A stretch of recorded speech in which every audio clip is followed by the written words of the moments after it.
Hello दोस्तों, cloud computing with ACD के इस वीडियो में आपका स्वागत है। मेरा नाम है अमर और आज हम लोग ये डेमोन्स्ट्रेट करने वाले हैं कि किस तरीके से आप अपने विंडोज़ कंप्यूटर के ऊपर पाइथन इंस्टॉल कर सकते हो।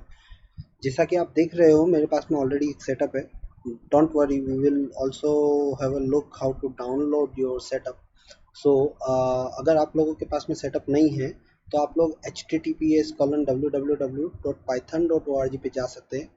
ये पाइथन का ऑफिशियल पेज है, पाइथन कम्युनिटी का या पाइथन का जो ऑर्गेनाइजेशन है जहाँ पर सभी रिसोर्सेज अवेलेबल है, उनके डॉक्यूमेंटेशन यहाँ पर अवेलेबल है, कम्युनिटी यहाँ पर अवेलेबल है। अगर आपको जॉब्स देखने हैं वो यहाँ पर अवेलेबल है, अगर आपको डाउनलोड करना है तो वो यहाँ पर अवेलेबल है। सभी चीज़ें आपको यहाँ से मिल जाएगी पाइथन रिलेटेड। तो डाउनलोड्स पे आप जब जाएंगे तो आपको यहाँ पर डायरेक्ट ऑप्शन मिलेगा, सिंगल क्लिक डाउनलोड मिलेगी। पाइथन 3.8.3 अगर आपको डाउनलोड करना है तो आप यहाँ से डाउनलोड कर सकते हैं। और अगर आपको कोई दूसरा वर्जन डाउनलोड करना है तो ऑल रिलीजेस में आप जा सकते हैं। ऑल रिलीजेस में जब आप जाएंगे तो आपको सारे वर्जन यहाँ मिलेंगे। Python 3.7, Python 3.8.1, Python 3.6.10, 3.5.8, 3.8.0।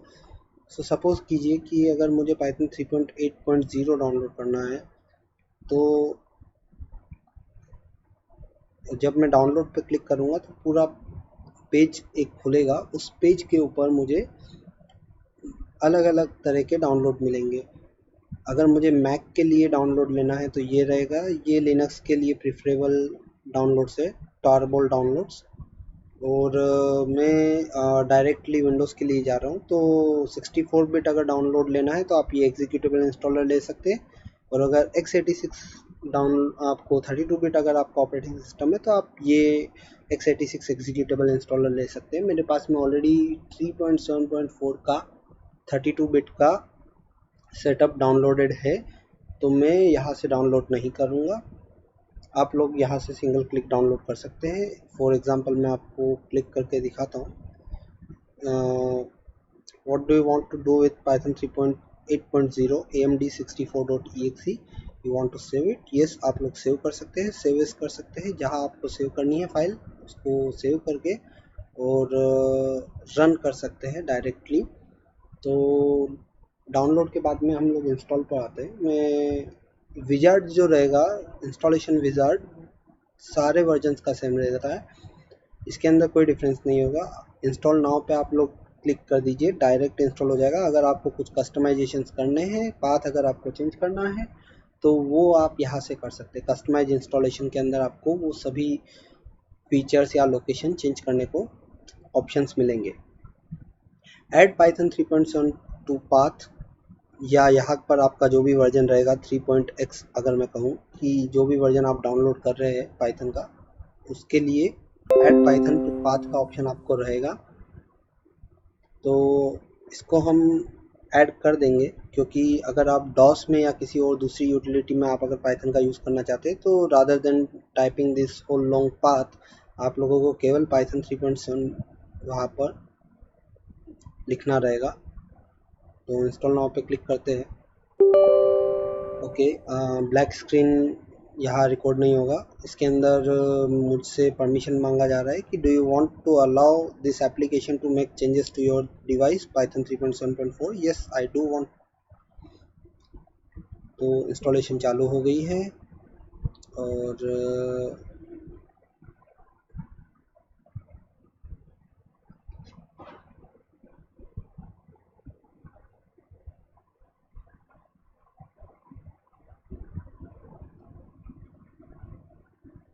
Meanwhile Python क्यों यूज़ करना चाहेंगे आप लोग कमेंट्स में लिख सकते हैं।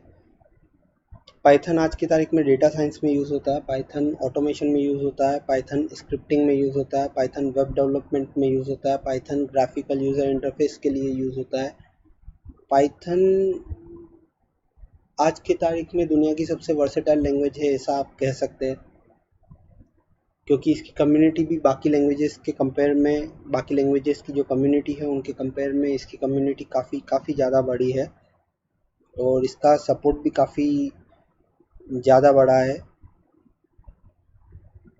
तो थोड़ा स्लो है कंपेयर टू कंपाइल्ड लैंग्वेज, क्योंकि इंटरप्रेटेड लैंग्वेज है, definitely it is going to be slower than compiled languages, but still Python is use because of its versatility and इनकी जो लाइब्रेरीज है उनका जो सपोर्ट है, उन सभी चीज़ों के लिए इसको यूज़ किया जाता है।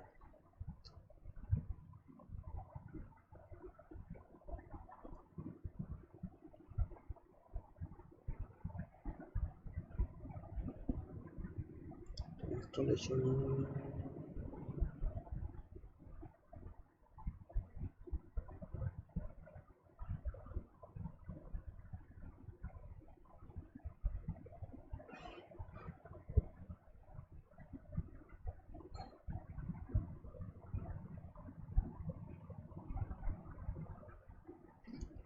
इंस्टॉलेशन हो चुकी है।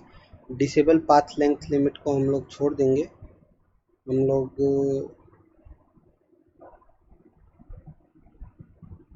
Okay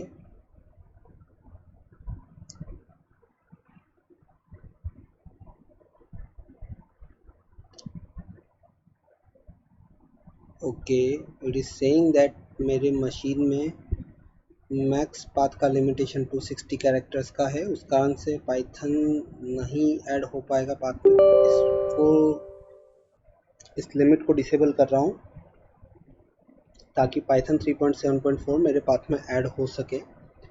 so again black screen, do you want to allow this application to make changes to your device? Yes, okay हो गया है। क्लोज करेंगे। चेक करने के लिए सबसे पहले स्टार्ट मेन्यू में जाएंगे, रिसेंटली एडेड में आपको दिखेंगे IDLE, Python 3.7, modules, docs and manuals. अगर नहीं दिखते हैं तो आइडल आप सर्च करेंगे, स्टार्ट मेन्यू में आपको आइडल दिखना चाहिए। सॉरी,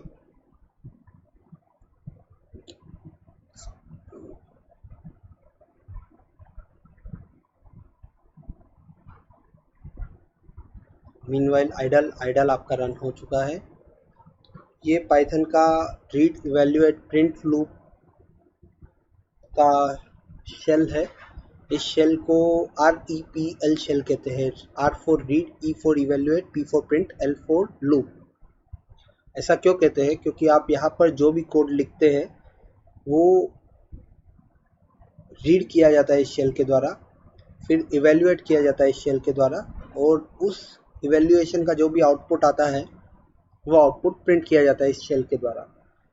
तो ये शेल रीड, इवैल्यूएट और प्रिंट करता है और वापस रीड करने के लिए तैयार होता है। मतलब ये शेल एक लूप में चलता है, जिस लूप में ये रीड करता है, फिर इवैल्यूएट करता है, जो चीज़ इसने रीड की है, जो स्टेटमेंट इसने रीड किया है उनको इवैल्यूएट करता है, और जो इवैल्यूएट किया है उसका आउटपुट जो आएगा वो आउटपुट ये प्रिंट करता है। तो इसलिए इसको REPL शेल कहते हैं, रेपल कहते हैं इसको। एक चीज़ और बताना चाहूँगा, अगर आप कमांड पे जाएंगे तो यहाँ पर आप जब पाइथन आप 3.7 टाइप करेंगे तो यहाँ पर आना चाहिए। ओके 3.7 में नहीं आया, सॉरी, पाइथन लिखा और एंटर जैसे ही आपने दबाया आपको पाइथन का रेपल शेल यहाँ भी मिलेगा। तो ये जो शेल आपको मेरे कमांड प्रॉम्प्ट के स्क्रीन पर दिख रहा है, सेम शेल जो है आइडल के अंदर आपको मिलता है। तो इसके अंदर कोई डिफरेंस नहीं है, आप दोनों तरीके से पाइथन चला सकते हैं। आगे आने वाले वीडियोस में हम लोग प्रोग्रामिंग स्टार्ट करेंगे और धीरे धीरे आगे बढ़ेंगे। डेटा स्ट्रक्चर्स क्या होते हैं पाइथन के एंड किस तरीके से प्रोग्राम्स बनते हैं, क्या चीज़ें हैं क्या नहीं है। तो आने वाले वीडियोस में मिलते हैं, तब तक के लिए नमस्कार।